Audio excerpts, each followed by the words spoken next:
Hello there my friends, my name is Riskfish and today I'm bringing you a video on Total War Warhammer. Now a lot of people have been really surprised about this DLC because they're expecting Frot the Unclean and Clan Moulder or Vanquil and Clan Scurvy, and instead what we've got is Deathmaster Snikic and Clan Eshin versus Malice Darkblade. And to a lot of people this DLC has come out of nowhere, which is quite appropriate being assassination themed. But if you look closely, see here I've actually been given as hints for quite a long time that this will be the case, all the way back to the Prophet and the Warlock and the Doomsayer update. And so the purpose of this video is to show you all the hints that CA left for us. So the first thing to point out is that at the launch of Total War Warhammer, CA said that the game was built off tabletop and specifically 8th edition, or the most modern edition. So for the Dark Elves, Malice Darkblade is the only remaining 8th edition Lord. And the Skaven, they don't have an 8th edition, they have a 7th edition. But if you look between the Skaven Lords and Malice Darkblades for connections, the only one that really sticks out is assassination, betrayal and murder, because these are very much integrated into the politics of Hagwraith and the Dark Elves. And obviously Deathmaster Snikic is an assassin, arguably the best one in the world. There was also a lot of people who believed that Rakoff could have been in the DLC, but Rakoff is not 8th edition, Rakoff is 5th edition, and given that CA said that the game was based off 8th edition, his inclusion before Malice, who was the last actual 8th edition Lord, would have been unusual. It's possible given what they did to Nakai, but it would have still been very unlikely. It was also unlikely that Malice and Frot would have also been in the same DLC, because both these characters are fan favourites and selling points in their own right.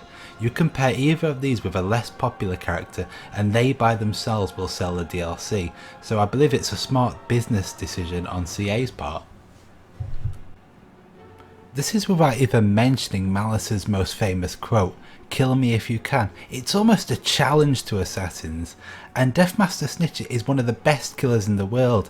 Thematically it makes so much sense to have them together, and he's perfect for a rival Lord pack.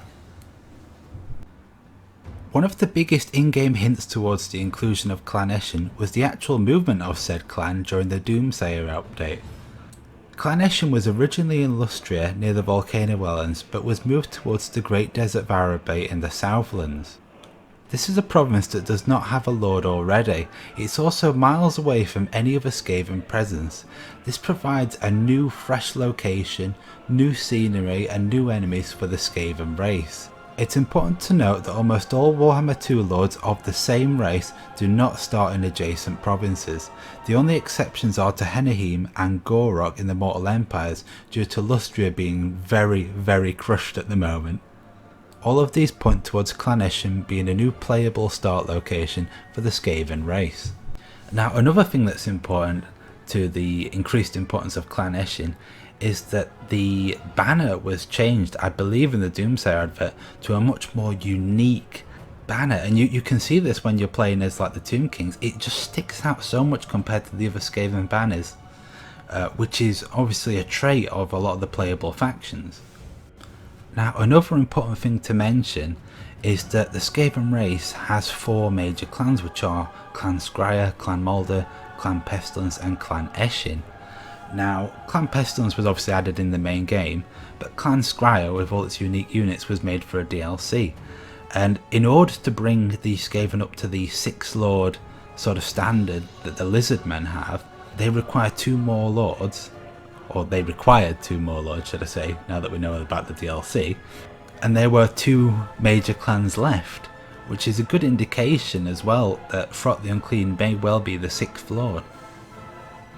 There is also the point that some people make that Deathmaster Snikic cannot lead armies due to a rule in tabletop. However, Nakai had the same rule and is now a legendary lord for the Lizardmen. Some other people would also argue that Deathmaster Snikic is also a hero, however so is Isabella von Castine, who has been turned into a lord, and also there is Lord Croak, who has been turned into a hero, which shows that CA is prepared to make exceptions and change the roles of the various characters if it improves gameplay. The inclusion of Clan Eshin also solves a problem for the Skaven in terms of their 7th edition roster. The remaining units from it are the Poison Wind Mortar, warp grinders and giant rats, and there is no clear clan to which all of these belong. Rather, they are taken from several different clans. Clan Eshin already has its units in the game, so adding all these units onto Deathmaster Snickage does not really take away from the benefits that he brings, because his units are already in the game. This also frees options up for Clan Moulder, who will only really be required to have the giant rats, and will have 3 slots open for the true monsters of Moulder that could be part of the Monstrous Arcanum, Forge World or beyond, as opposed to the alternative, which would have these more generic units clogging up the Lord pack. One of the other changes during the Doomsayer update was the addition of Mordheim, the ruined city, to the Ostermark province. For those of you familiar with this, during Mordheim, Clan Eshin had a warband, which could indicate that they added this as a potential start location for Clan Eshin. This would also have the added advantage of breaking up the Order faction steamroll by adding internal enemies to the Empire. One of the reasons for this was that there was already content planned in the area. The addition of the Bretonnian 3LC Lady Rapans, as well as Deathmaster Snickage and Clan Eshin in the Great Desert of Arabe, could be the content that was planned for this area. So one of the reasons people thought Clan Moulder would be in this DLC as opposed to Clan Eshin is that Clan Eshin originates much further to the east, coming from Cathay, which makes it much more suitable for Warhammer 3. Clan Moulder, on the other hand, is mainly located at Hell Pit, which is why a lot of people have suggested that it doesn't really have a start location in Warhammer 3. However, this is simply not the case. We don't know what the Warhammer 3 map is actually going to be yet, and it could go further west into Kislev and towards Hell Pit, but even if it doesn't, there is a Skaven presence in the western edge of the mountains of Morn. Now, the lore tells us that the ogres, using saber tusks, were able to wipe out most of these hideouts, but Clan Moulder still keeps strong ties to Tyrant Shudefolk, turning his rivals into rat ogres. Now, there's also a lot of abandoned holds in that area that could be used in connection with the previous information to create a Clan Moulder start location. There is also the bigger issue for CA that Warhammer 3 lacks selling points. Most of the players who have nostalgia for Warhammer played common tabletop factions such as the Empire and the High Elves. However, all these factions are now in the game, and the remaining factions, the Chaos Dwarves, the Demons of Chaos and the Ogre Kingdoms, were simply not as popular, with the Chaos Dwarves only being continued on by support from Forge World. For this reason, Warhammer 3 needs to find other selling points to bring players in, and Clan Moulder is very demanded at the moment.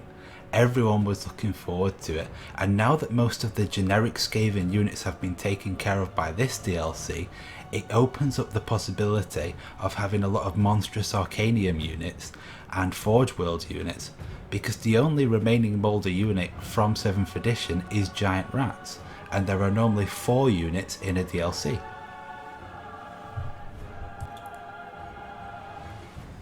There is also the issue of a White Dwarf promotion for Warhammer 3. The White Dwarf promotion for Warhammer 1 was Grombrindal the White Dwarf, which was appropriate, and Warhammer 2 had Gotrix and Felix, but where does this leave Warhammer 3? And the answer is that I think the White Dwarf promotion for Warhammer 3 will be Thanquil, and there's a few reasons for this. First of all, he is the nemesis of Gotrix and Felix, so their inclusion could be setting him up early. There's also the fact that he is not connected to any particular units.